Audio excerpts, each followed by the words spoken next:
नमस्कार। भूगोल विषय के इस लेक्चर में आपका स्वागत है। आज हमारी चर्चा का मुख्य विषय है भारत में कृषि। तो आज हम अपने इस लेक्चर के अंतर्गत भारत में कृषि से जुड़ी हुई चर्चा करेंगे। इसमें हम सस्यन पैटर्न की चर्चा करेंगे, कृषि जलवायु क्षेत्र की बात करेंगे तथा कुछ अन्य मुद्दों पर भी डिस्कस करेंगे। तो आइए आगे बढ़ते हैं, आज के मुख्य मुद्दे पर चलते हैं। तो जैसा कि आप जानते हैं, कृषि प्राथमिक क्षेत्र के अंतर्गत एक मुख्य गतिविधि है। अर्थव्यवस्था में हम 3 क्षेत्रक पढ़ेंगे, जिसमें प्राइमरी यानी प्राथमिक, द्वितीयक और तृतीयक क्षेत्र की बात करेंगे। तो जो कृषि है ये प्राथमिक क्षेत्र की गतिविधि है, प्राथमिक क्षेत्र है।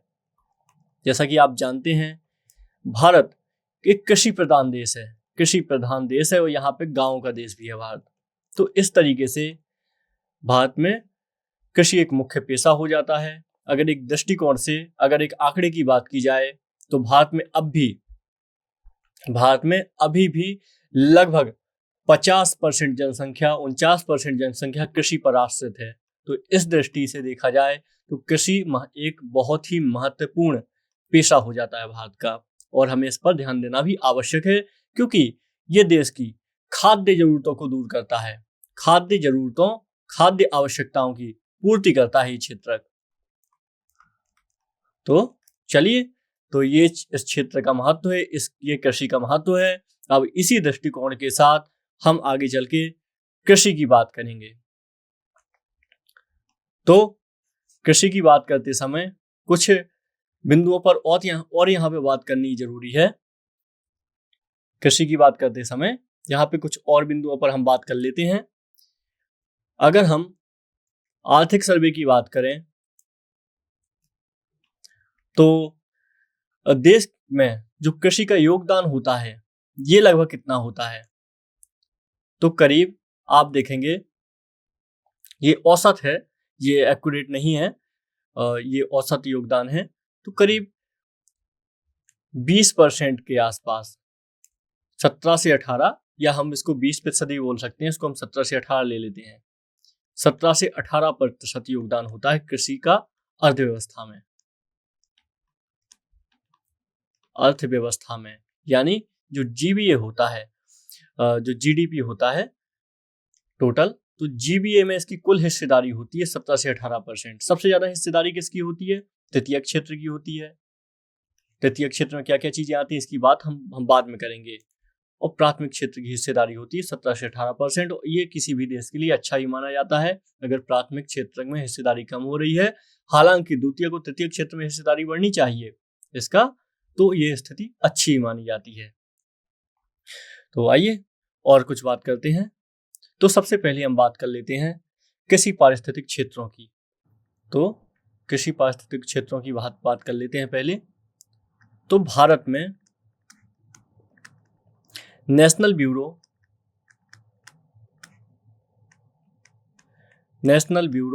ऑफ सॉइल सर्वे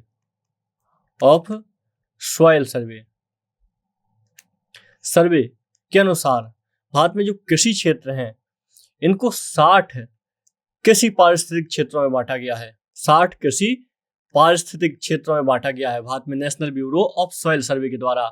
इसके अलावा भारत में अन्य कुछ संस्थाएं भी जिन्होंने इस सर्वे को, कृषि जलवायु क्षेत्रों को बताया है, इसके बारे में चर्चा की है, जिसमें से आप देखेंगे भारत के योजना आयोग ने भी 1989 में मृदा, वर्षण, तापमान, उच्चावच, जल संसाधन, इन सभी दृष्टिकोणों से कृषि जो क्षेत्र है इसको कृषि जलवायु कारकों की समानता के आधार पर, कृषि जलवायु समानता के आधार पर 15 बृहद कृषि क्षेत्रों में बांटा था। बृहद कृषि क्षेत्रों में इसको विभाजित किया गया था।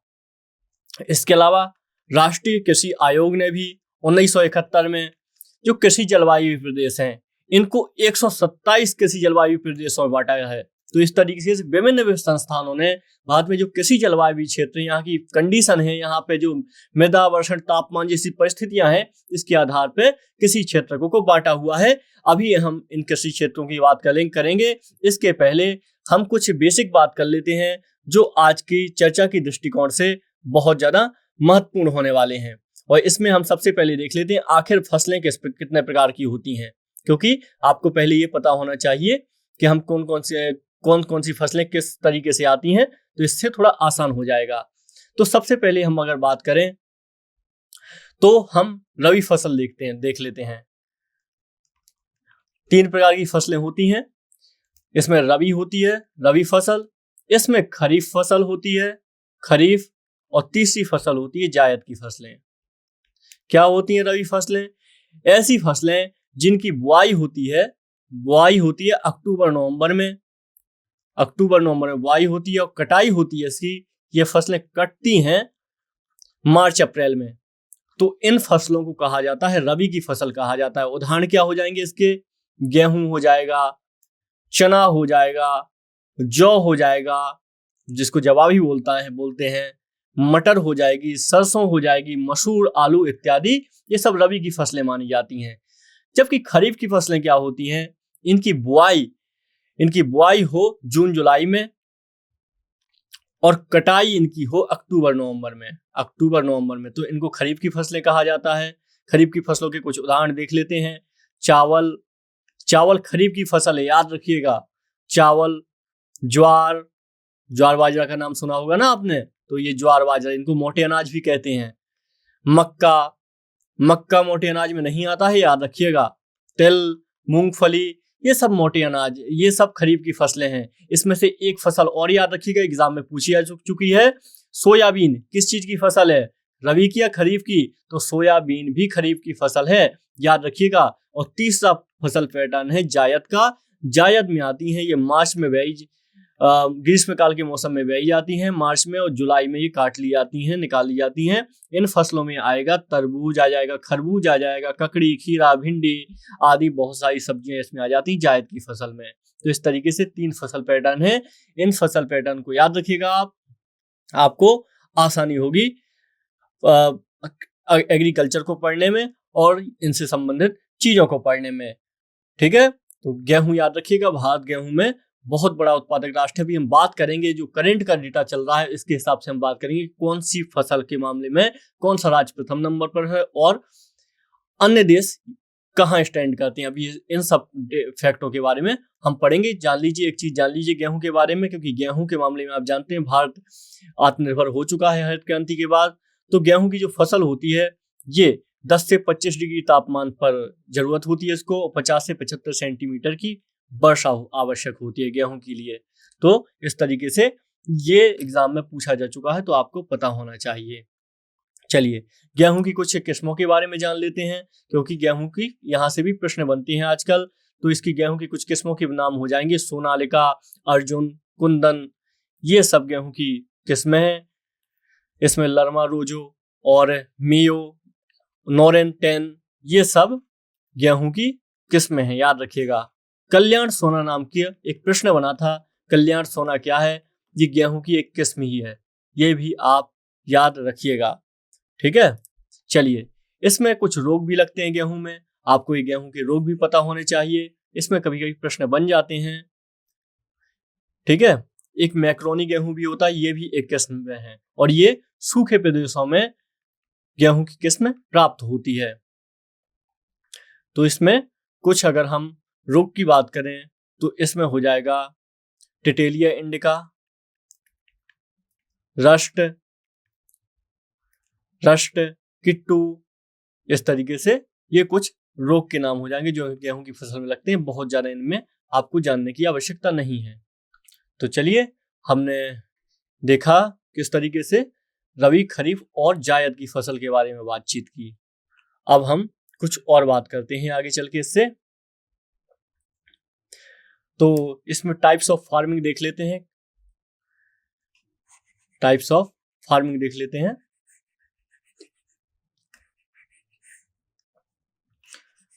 तो आप देख रहे हैं इसमें सबसे पहला है सब्सटेंस फार्मिंग, इसके बाद कमर्शियल फार्मिंग। ये अपने जो सब्सटेंस फार्मिंग है खुद के भोजन के लिए, और जो छोटे फार्मर्स होते हैं, जो सीमांत किसान होते हैं, लघु किसान होते हैं, उनके द्वारा ये जो फार्मिंग विधि है, जो खेती की विधि अपनाई जाती है। इसमें लघु सीमांत का अर्थ क्या है आपके लिए ये जानना जरूरी है यहाँ पे।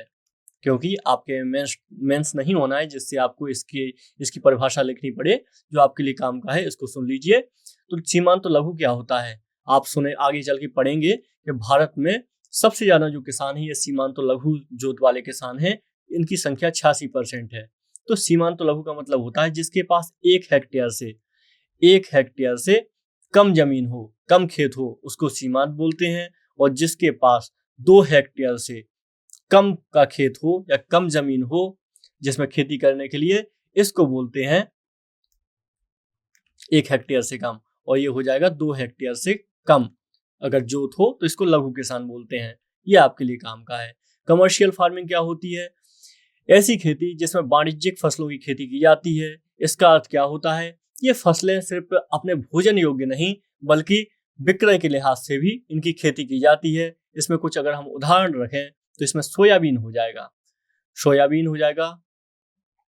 को अगर ना भी लें तो कपास इसमें सबसे मुख्य फसल हो जाएगी, कपास हो जाएगी। इसमें तंबाकू और भी इसमें बहुत सारी अन्य फसलें हैं जो कमर्शियल फार्मिंग में आ जाएंगी, वाणिज्यिक फसलों में आ जाएंगी। ठीक है, इसको याद रखिएगा।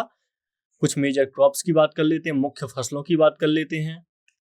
तो हम बात कर चुके हैं राइस यानी चावल, गेहूं, मिलेट्स यानी मोटा अनाज होता है। जैसा कि आपको पता है संयुक्त राष्ट्र के द्वारा, यूएन के द्वारा 2023 को अंतर्राष्ट्रीय मोटे अनाज का वर्ष घोषित कर रखा है। यह भारत का ही प्रस्ताव था जिसकी विश्वव्यापी सहमति बनी है। तो इसलिए ये प्रश्न कई सारे एग्जाम में ऑलरेडी पूछा जा चुका है, आपको भी याद रखने की आवश्यकता है मिलेट्स है। तो ये 2023 यूएन के द्वारा घोषित अंतर्राष्ट्रीय इंटरनेशनल मिलेट्स ईयर है या अंतर्राष्ट्रीय मोटे अनाज का वर्ष है। तो ज्वार, बाजरा, रागी, कोदो, कुटकी ये सब मिलेट्स में काउंट होते हैं। पल्स यानी दालें और कुछ भुट्टा जैसी चीजें।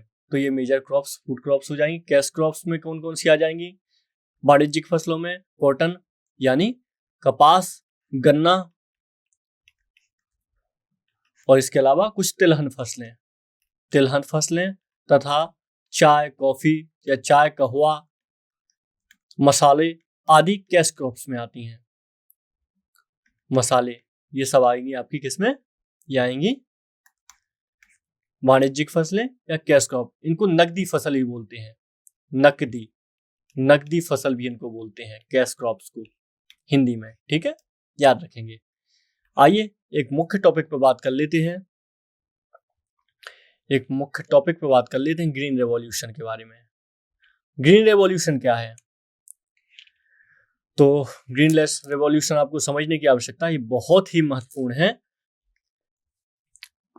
एक्चुअली पहले जब हम कुछ टाइम की बात करें, 50-100 साल पहले की, तो बहुत ज्यादा खाद्य की प्रॉब्लम हुआ करती थी, खाद्य की परेशानी। खाद्य जो है जिसमें फसलें हैं, गेहूं हो गया, चना हो गया, चावल हो गया, इनकी बहुत ज्यादा परेशानी हुआ करती थी भारत में।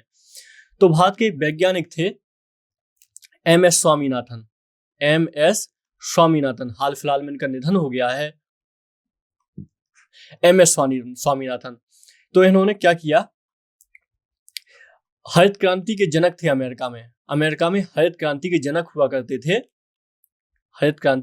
हुआ करते थे नॉर्मन बोरलॉग साहब। तो नॉर्मन बोरलॉग साहब एक बहुत ही महत्वपूर्ण व्यक्ति हैं। इनको नोबेल पुरस्कार मिल चुका है, अमेरिकी राष्ट्रपति में पुरस्कार मिल चुका है, मेडल ऑफ फ्रीडम इनको मिल चुका है। तो बहुत ही महत्वपूर्ण व्यक्ति हैं। इन्होंने क्या किया था, जो गेहूं होता है, जो परंपरागत गेहूं होता है, इसमें कुछ जेनेटिक बदलाव किए, कुछ इसमें जीन होते थे गेहूं में, उनका स्थानांतरण किया और एक नई गेहूं की प्रजाति बनाई। पहले गेहूं की प्रजाति में इतनी बड़ी सी बाली लगा करती थी, बाकी का सब डंठल हुआ करता था, जो भूसा बन जाता था बाद में।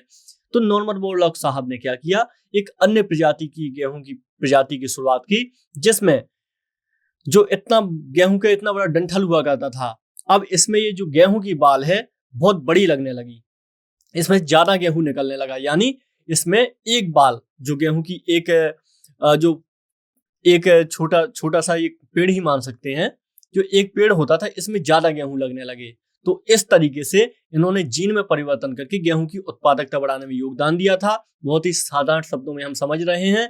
तो नॉर्मन बोरलॉग साहब ने जब ये किया, मैक्सिको में और भी अन्य देशों के लिए उन्होंने सहयोग किया और सभी देशों में उन्होंने ताकि खाद्य की परेशानी ना हो, उन्होंने ये कार्य किया। आगे चल के एम एस स्वामीनाथन साहब ने नॉर्मन बोरलॉग साहब के पास गए और उन्होंने कहा कि हमें भी सर ये सिखा दीजिए ताकि हम भी भारत में जो भूखमरी की समस्या है, जो भारत में परेशानी है, इसको हम दूर कर सकें।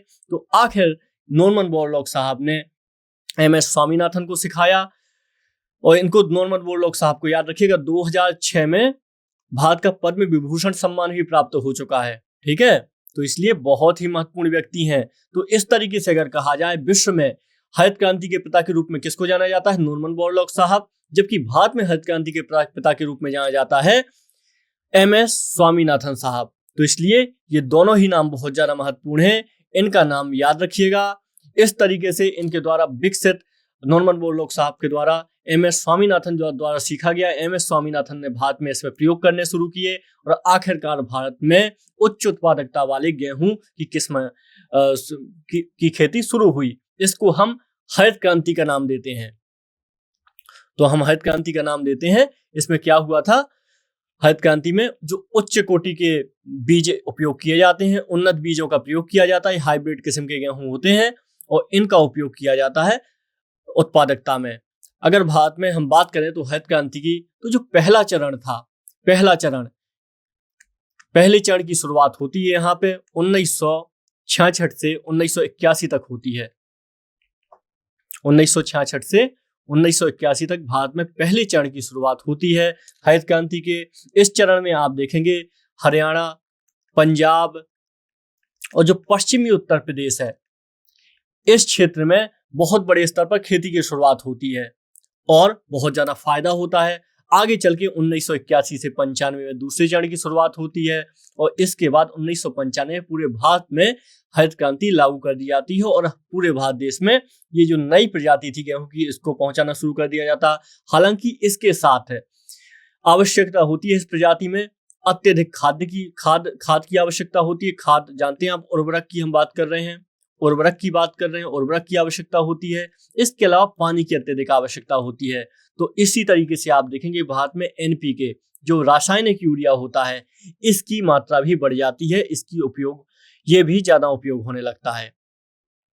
ठीक है, ये भी भारत में ज्यादा उपयोग होने लगता है और कुछ समस्याएं भी बाद में आने लगती हैं अत्यधिक यूरिया के कारण। आप देखेंगे जो जल प्रदूषण है, जो भूमिगत जल है, इसका प्रदूषण हमें देखने को मिलता है आगे चल के। तो इससे बहुत ज्यादा कुछ नुकसान भी होते हैं बहुत सारे, लेकिन हालांकि हम ये नहीं कह सकते कि फायदा नहीं हुए, बहुत सारे फायदा हुए। इसमें बहुत सारे फायदा हुए अगर हमारे देश में हरित क्रांति आई है तो हरित क्रांति का अपने आप में बहुत बड़ा योगदान है भारत में खाद्य के मामले में आत्मनिर्भर बनने में। अगर हम एनपीके की बात करें तो भारत में सर्वाधिक एनपीके का उपयोग कहाँ होता है? सर्वाधिक एनपीके का एक डेटा आया था 2019-20 में। तो इस डेटा के अनुसार अगर हम बात करें तो भारत में सर्वाधिक एनपीके जो यूरिया उत्पादक करने वाले राज्य हैं, इसमें उत्तर प्रदेश प्रथम है। इसके बाद इसमें महाराष्ट्र हो जाएगा। अगर उत्तर प्रदेश की बात करें तो 5,172 हजार टन यूरिया उपयोग हुआ है महाराष्ट्र यूपी में एक साल में। इसके अलावा ये आपका महाराष्ट्र हो जाएगा, फिर इसके बाद में मध्य प्रदेश हो जाएगा, इसके बाद पंजाब। तो ये सबसे ज्यादा यूरिया यूज करने वाले राज्य हैं। ये आप डेटा समझने के हिसाब से याद कर सकते हैं, बहुत ज्यादा इसमें टेक्निकलिटी है, आपको पढ़ने की आवश्यकता नहीं है। ठीक है, अगर हम किलोग्राम प्रति हेक्टेयर की बात करें तो सर्वाधिक उर्वरक उपयोग करने वाले राज्य बिहार हो जाएगा। अगर हम किलोग्राम यानी 1 हेक्टेयर की खेती में सबसे ज्यादा यूरिया उपयोग किया है तो ये उपयोग किया है बिहार ने, 245 किलोग्राम यूरिया उपयोग किया। 245 किलोग्राम 1 हेक्टेयर में उपयोग किया है। जबकि यूपी जो आप देख रहे हैं तो इसने अपने ओवरऑल उपयोग किया हुआ है, यहाँ पे हेक्टेयर के हिसाब से उपयोग किया गया है यूरिया बिहार में। तो ये कुछ डेटा मिले थे 2019-20 के, तो ये आपके लिए समझने की दृष्टि से ज्यादा महत्वपूर्ण है। हालांकि जब नया डेटा आ जाएगा तो आपको अपडेट होने की आवश्यकता होगी, लेकिन ये लगभग ऐसी ही सिचुएशन देखने को मिलती है, बहुत जल्दी चीजें नहीं बदलती हैं। तो ये सब आप याद रखेंगे, बहुत ज्यादा महत्वपूर्ण जानकारी थी ये। ठीक है, चलिए आइए कुछ और बात कर लेते हैं हम ग्रीन रेवोल्यूशन के बाद। ग्रीन रेवोल्यूशन में आपको लिए एक और महत्वपूर्ण है, ग्रीन रेवोल्यूशन जब हो गया इसके बाद में कुछ और भारत में क्रांतियां शुरू हुई, जिनमें से आप देखेंगे इसके बाद में हमें हरित क्रांति के बाद हमें सुनहरी क्रांति देखने को मिलती है, इंद्रधनुषी क्रांति देखने को मिलती है। तो आइए इनकी बात कर लेते हैं, क्योंकि जब भारत में हरित क्रांति हो गई तो इसके बाद कुछ अन्य क्षेत्रों में भी इसी तरह की क्रांति की आवश्यकता हुई। तो इसी तरीके की क्रांति की बात हम चलिए करते हैं आज। तो आप देखेंगे भारत में 28 जुलाई 2000 को केंद्र सरकार के द्वारा राष्ट्रीय कृषि नीति की घोषणा की गई। राष्ट्रीय कृषि नीति की घोषणा की गई और इस कृषि नीति के तहत इंद्रधनुषी क्रांति की शुरुआत की गई। ये क्या है इंद्रधनुषी क्रांति? तो आइए इसी के बारे में हमें बात करनी है मुख्य रूप से। तो ये प्रत्यक्ष रूप से अप्रत्यक्ष रूप से कृषि से संबंधित ही थी क्रांतियां। इसमें सबसे पहले तो हरित क्रांति हो गई। इसका उद्देश्य था खाद्य उत्पादन। हरित क्रांति का उद्देश्य था खाद्य उत्पादन। इसके बाद एक सुनहरी क्रांति शुरू की गई। सुनहरी क्रांति का क्या उपयोग था? गोल्डन रेवोल्यूशन का फल एवं सब्जी उत्पादन। फल एवं सब्जी उत्पादन, इसमें उद्यान कृषि भी शामिल है। ठीक है, सुनहरी क्रांति। दूसरी ऐसी ही व्यवस्था थी श्वेत क्रांति। श्वेत क्रांति क्या थी? श्वेत क्रांति का अर्थ था दुग्ध उत्पादन, दूध उत्पादन। ऐसी ही अन्य क्रांति थी नीली क्रांति। नीली क्रांति का उत्पादन था मत्स्य उत्पादन। नीली क्रांति का अर्थ था मत्स्य उत्पादन। इसको ब्लू रेवोल्यूशन कहा जाता है। चौथा हो जाएगा लाल क्रांति। लाल क्रांति का अर्थ है मांस या टमाटर उत्पादन। इसको मांस से भी लिया जाता है, टमाटर से भी। कुछ लोग मांस बस समझते, कुछ टमाटर, लेकिन ये दोनों से है इसका अर्थ। पांचवा हो जाएगा लाल क्रांति। लाल क्रांति के अलावा इसमें हो जाएगा काली क्रांति। काली क्रांति का हो जाएगा पेट्रोलियम उत्पादन से। जैसा कि आप जानते हैं भारत में पेट्रोलियम लगातार उत्पादन हो भी रहा है भारत में, और हालांकि भारत बहुत अधिक निर्यात भी करता है। छठवां हो जाएगा गोल क्रांति। गोल क्रांति संबंधित है आलू उत्पादन से। इसके अलावा हो जाएगा पीली क्रांति। तो पीली क्रांति है तिलहन उत्पादन संबंधित है। इसकी अतिरिक्त हो जाएगी गुलाबी क्रांति, जो हो जाएगी मांस निर्यात से, झींगा उत्पादन से, झींगा मछली उत्पादन से और प्याज उत्पादन से, जो गुलाबी क्रांति है। तो इस तरीके से भारत में कुछ इंद्रधनुषी क्रांतियां शुरू हुई 2000 में। इसके बाद भारत लगातार खाद्य के मामले में आत्मनिर्भर होता गया। आज हम देखते हैं भारत गेहूं के मामले में विश्व के सबसे बड़े उत्पादकों में से एक है। तो ये ग्रीन क्रांति शुरुआत कहाँ से हुई? तो भारत में सर्वप्रथम जीबी पंत, गोविंद बल्लभ पंत, जीबी पंत कृषि विश्वविद्यालय। ये कृषि विश्वविद्यालय भारत का सबसे प्रथम कृषि विश्वविद्यालय, जिसे पंडित जवाहरलाल नेहरू जी के द्वारा शुरू किया गया था। तो ये कहाँ पे? उत्तराखंड में है। पंतनगर उत्तराखंड में है। उत्तराखंड। यहाँ पे जो हरित क्रांति है इसके लिए पूरी योजना बनाई गई थी और यहीं से कार्य शुरुआत हुई थी जीबी पंत उत्तराखंड से। तो ये विश्वविद्यालय अपने आप में बहुत ज्यादा महत्वपूर्ण है आपके लिए। ठीक है, ये सब चीजें याद रखिएगा। व्हाइट रिवॉल्यूशन, हम व्हाइट रिवॉल्यूशन देख चुके हैं। व्हाइट रिवॉल्यूशन का अर्थ था दुग्ध उत्पादन के मामले में। दुग्ध उत्पादन के मामले में भारत को आत्मनिर्भर बनाना था, क्योंकि आप जानते हैं दुग्ध, जो शाकाहारी व्यक्ति होते हैं उनका मुख्य आधार होता है पोषण का, और वैसे भी पूर्ण आहार भी इसको माना जाता है। जो दूध होता है इसको पूर्ण आहार की संज्ञा दी जाती है। तो इस तरीके से इसके उत्पादन के लिए भी कार्य किया गया। बाकी आप जानते हैं पशु के मामले में, अगर दुग्ध उत्पादन के मामले में अगर बात की जाए तो भारत वैसे भी विश्व में प्रथम नंबर पे आता है। भारत दुनिया का सबसे ज्यादा दुग्ध उत्पादन करने वाला देश है, याद रखिएगा, विश्व में प्रथम है।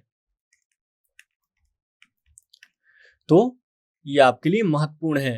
हालांकि यहाँ पे पशुओं की संख्या भी ज्यादा है, जबकि आप देखेंगे और अन्य देश, न्यूजीलैंड जैसे अन्य देश देखेंगे और आप आयरलैंड देखेंगे तो यहाँ पे पशु की मात्रा कम है। ये दूध तो बहुत ज्यादा उत्पादन करते हैं, लेकिन हमारे यहाँ पशु भी बहुत ज्यादा है और साथ में हम दुग्ध उत्पादन भी दुनिया में प्रथम नंबर पर हैं। और अगर हम उसकी राज्य की बात की जाए तो आप देखेंगे उत्तर प्रदेश, राजस्थान, यही दोनों राज्य दूध उत्पादन के मामले में आगे होते हैं। चलिए आगे बात करते हैं। ये डेयरी कॉर्पोरेशन के मामले में प्रोग्राम शुरू किया गया था, मिल्क प्रोसेसिंग टेक्निक भी शुरू की गई थी इसके बाद। आइए कुछ और बात कर लेते हैं, हम चैलेंजेस की बात कर लेते हैं इंडियन एग्रीकल्चर में। तो यहाँ पे सबसे बड़ी समस्या है स्मॉल और फ्रेगमेंटेड लैंड होल्डिंग, यानी छोटी जोत है। छोटी जोत समस्या क्या होती है? अगर कोई जोत छोटी है तो इससे समस्या क्या होती है? छोटी जोत से समस्या ये होती है कि यहाँ पे मशीनीकरण नहीं हो पाता। अगर आपकी 1 हेक्टेयर में ही आपको खेती करनी है और अगर आपके पास सोचिए 50 हेक्टेयर खेती होती, तो आप इसके मशीनीकरण, आधुनिक मशीनें, आधुनिक बीज, आधुनिक उर्वरक, इन सब में शायद इसका उत्साहित होती है इनका उपयोग करने में। लेकिन अगर छोटी जोत होती है तो इसमें मशीनीकरण नहीं हो पाता, इसमें आधुनिक तकनीकें नहीं यूज हो पाती हैं। तो ये एक बहुत बड़ी समस्या होती है छोटी जोत की। इसके अलावा इसमें जो उत्पादकता है ये भी कम होती है। ऐसा माना गया है, जापान में एक रिसर्च भी हुई है जिसमें देखा गया कि एक सीमा तक अगर जोत का क्षेत्रफल हो तो उत्पादकता ज्यादा प्राप्त होती है। लेकिन अगर बहुत बड़ी सीमा हो जाए, जैसे सपोज करिए कि कई मतलब हेक्टेयर का खेत हो जाए, तो वहां पे फिर उत्पादकता नहीं बढ़ती है। एक जापान का ऐसा सर्वे है जिसमें जापान और अमेरिका में जो होल्डिंग थी, जो जोत थी, उसके आधार पे इसका माप किया गया है। तो इस तरीके से देखा जाए तो स्मॉल और छोटी जोतें चुनौतियां होती हैं। इसके लिए कुछ योजनाएं भी चलाई जाती हैं, जैसे चकबंदी, हदबंदी, इनके बारे में हम इकोनॉमिक्स में अच्छे से पढ़ेंगे। बाकी ये जान लीजिए कि हमारे देश में जो छोटी और सीमांत जोत वाले फार्मर ही सबसे ज्यादा हैं। 86% किसान, 86, जो देश में कुल जोत की बात करें, अगर कुल जोत की बात करें देश में, तो इसमें 86% जोत सीमांत हैं, सीमांत और लघु हैं। ये आप याद रखेंगे। चलिए आगे बात करते हैं कुछ मानसून पे। भारतीय कृषि की मानसून पे आधारित है। हम जानते हैं, हम बात कर चुके हैं मानसून में। पूर्व राष्ट्रपति श्री प्रणब मुखर्जी ने मानसून को ही वास्तविक वित्त मंत्री की संज्ञा दी थी। इसके अलावा हमने देखा था मानसून कैसे भारतीय कृषि को, भारतीय अर्थव्यवस्था को प्रभावित करता है, हम बात पहले ही कर चुके हैं। तो मानसून का बहुत महत्वपूर्ण रोल होता है क्योंकि इसी से हमारे देश में वर्षा होती है। तो इसके अलावा चैलेंजेस में देखेंगे हम, लैक ऑफ इंफ्रास्ट्रक्चर, इंफ्रा की कमी है। इंफ्रा की कमी तो एक बहुत बड़ी समस्या है जो हमें हर सेक्टर में देखने को मिलती है भारतीय कृषि में। तो इसके अलावा ग्रामीण ऋण की समस्या है, क्योंकि किसानों को ऋण लेना पड़ता है, तो ये एक बड़ी समस्या है इसके बाद में। और ऋण लेना भी काफी मुश्किल होता है, जो छोटे होते हैं, छोटे किसान और सीमांत किसान होते हैं। तो इस तरीके से एक ऋण की भी बहुत बड़ी समस्या है। हालांकि इसमें कुछ गवर्नमेंट के इनिशिएटिव भी हैं, जैसे एमएसपी हो गया। एमएसपी क्या होता है? एक मुश्त और सरकार के द्वारा किसानों को दी जाने वाली एक राहत राशि होती है, जिसमें से अगर सपोज करिए जैसे सरकार ने कह दिया कि हम आपका ये 100 रुपए किलो लेंगे, तो अगर मार्केट में इसके रेट कम भी हो गए ना, तो भी सरकार इसको 100 रुपए में ही लेगी। तो इस तरीके से सरकार के द्वारा आश्वासन होता है किसानों को दिया जाने वाला। ताकि इससे फायदा क्या होता है, अगर किसान दाल की खेती बंद कर देते हैं, दाल की कमी हो जाएगी देश में, सरकार को निर्यात आयात करनी पड़ेगी। तो ऐसे में सरकार ये एमएसपी देके किसानों को आकर्षित करती कि आपको ये खेती करनी पड़ेगी, तो इससे आपको फायदा ज्यादा होगा। तो ये एमएसपी, ये सारी व्यवस्थाएं भी महत्वपूर्ण है। मिनिमम सपोर्ट प्राइस, इसके बारे में हम इकोनॉमिक्स में और अच्छे से पढ़ेंगे। प्रधानमंत्री फसल बीमा योजना, ये एक फाइनेंशियल सपोर्ट है अगर किसी आपदा के कारण किसानों की फसलें खराब हो जाती हैं। इसके अलावा सॉइल हेल्थ कार्ड, ये मिट्टी की गुणवत्ता को जांचने के लिए केंद्र सरकार के द्वारा जारी की गई एक स्कीम है, जिसमें मिट्टी की गुणवत्ता के हिसाब से इसमें कृषि की जाती है। इसके अलावा एग्रीकल्चर स्कीम एंड इंस्टीट्यूशन, तो इसमें national bank of agriculture rural development, NABARD, इसका काम क्या होता है? ऋण प्रोवाइड करवाना। ये खेती के लिए, किसानी के लिए और जो ग्रामीण क्षेत्र होते हैं उनमें ऋण देने का काम करता है। ऋण यानी लोन देने का काम करता है। और इसका कार्य यही है कि इसे किसी तरीके से जो भारत में एग्रीकल्चर है और रूरल ग्रामीण विकास है, इसको आगे बढ़ाना है। ठीक है, तो ये सब आप याद रखिए। इसके अलावा ICAR एक इम्पोर्टेंट संस्था है। ICAR ये एग्रीकल्चर से संबंधित भारत का बहुत महत्वपूर्ण संस्थान है। इसके अलावा राष्ट्रीय कृषि विकास योजना, ये भी महत्वपूर्ण है। किसान क्रेडिट कार्ड, किसान क्रेडिट कार्ड क्या होता है? किसानों को लोन लेने के लिए सरकार के द्वारा शुरू की गई एक स्कीम है ताकि किसान आसानी से लोन प्राप्त कर सकें। तो इस तरीके से हम देख रहे हैं कि भारत में एग्रीकल्चर के लिए पूरा इंफ्रा तैयार किया जा रहा है और लगातार बहुत सारी योजनाएं भी चल रही हैं, जिसमें किसान मानधन स्कीम हो जाएगी, किसान सम्मान निधि हो जाएगी, ये सब भी शुरू की जा रही हैं। तो एक बार थोड़ी सी हम बात कर लेते हैं जल्दी से कृषि जलवायु क्षेत्रों पर, क्योंकि कृषि जलवायु क्षेत्र आपके लिए महत्वपूर्ण है समझना। तो ताप दाब और वर्षण के आधार पर, मृदा के आधार पर 15 कृषि जलवायु प्रदेशों में बांटा गया है भारत को, जिसमें से पहला हो जाएगा पश्चिमी हिमालय प्रदेश। पश्चिमी हिमालयी प्रदेश, इसमें लद्दाख, जम्मू कश्मीर, हिमाचल प्रदेश, उत्तराखंड का भाग आता है। पहला ये हो जाएगा हिमालयी प्रदेश। दूसरा हो जाएगा पूर्वी हिमालयी श्रेणी, पूर्वी हिमालयी, इसमें अरुणाचल प्रदेश और ये जो नॉर्थ ईस्ट के राज्य हैं ये आ जाते हैं। तीसरा हो जाएगा निचला गंगा का मैदान, निचली गंगा का मैदान, तो इसमें आ जाएगा पश्चिम बंगाल आ जाएगा। चौथा हो जाएगा मध्य गंगा का मैदान। तो जैसा कि हम जानते हैं जो गंगा का दोआब है ये भारत में कृषि के लिए सबसे महत्वपूर्ण स्थल है उत्तर प्रदेश और बिहार। ठीक है, मध्य गंगा के मैदान में आ जाएगा। ये सबसे उपजाऊ क्षेत्र है, भारत का सबसे महत्वपूर्ण क्षेत्र है। पांचवा हो जाएगा ऊपरी गंगा का मैदान, ऊपरी गंगा में आ जाएगा उत्तर प्रदेश आ जाएगा सबसे महत्वपूर्ण। छठा हो जाएगा इसमें गंगा पार का मैदान, इसमें चंडीगढ़, हरियाणा, पंजाब ये सब आ जाएंगे सारे क्षेत्र जहां पे हरित क्रांति के मुख्य क्षेत्र हैं जो। इसके अलावा पूर्वी पठार तथा पर्वतीय प्रदेश, पूर्वी पठार तथा पर्वतीय प्रदेश, इसमें मध्य प्रदेश आ जाएंगे। इसमें छत्तीसगढ़ आ जाएगा। छत्तीसगढ़ एक बहुत ही महत्वपूर्ण लोकेशन है, यहाँ पे चावल के लिए बहुत फेमस है, इसको चावल का कटोरा भी कहा जाता है। लेकिन याद रखिएगा गोदावरी बेसिन के जो लोकेशन है इसको भी चावल का कटोरा कहा जाता है। तो दो लोकेशन है, ठीक है, जैसा कि ऑप्शन में आए उसी हिसाब से करिएगा। केंद्रीय पठार हो जाएगा, इसमें राजस्थान हो जाएगा, मध्य प्रदेश, उत्तर प्रदेश हो जाएगा केंद्रीय पठार में। इसके अलावा हो जाएगा पर्वतीय पठार, पर्वतीय क्षेत्र हो जाएगा जिसमें मध्य प्रदेश आ जाएगा, पश्चिमी पठार में मध्य प्रदेश आ जाएगा। दक्षिणी पठार में आ जाएगा आंध्र प्रदेश, तेलंगाना, कर्नाटक। पूर्वी तटीय मैदान, इसमें आंध्र प्रदेश आ जाएगा और पुडुचेरी आ जाएगा। पश्चिमी तटीय मैदान है इसमें आ जाएगा आपका महाराष्ट्र, गोवा, कर्नाटक। गुजरात के मैदान और पर्वतीय क्षेत्र में गुजरात, दादर, नगर हवेली आ जाएगा। पश्चिमी मैदान और पर्वतीय क्षेत्र में राजस्थान, द्वीप क्षेत्र में अंडमान निकोबार द्वीप समूह आ जाएगा। इस तरीके से आप देखेंगे भारत में 15 योजना आयोग के अनुसार 15 कृषि जलवायु क्षेत्र हैं।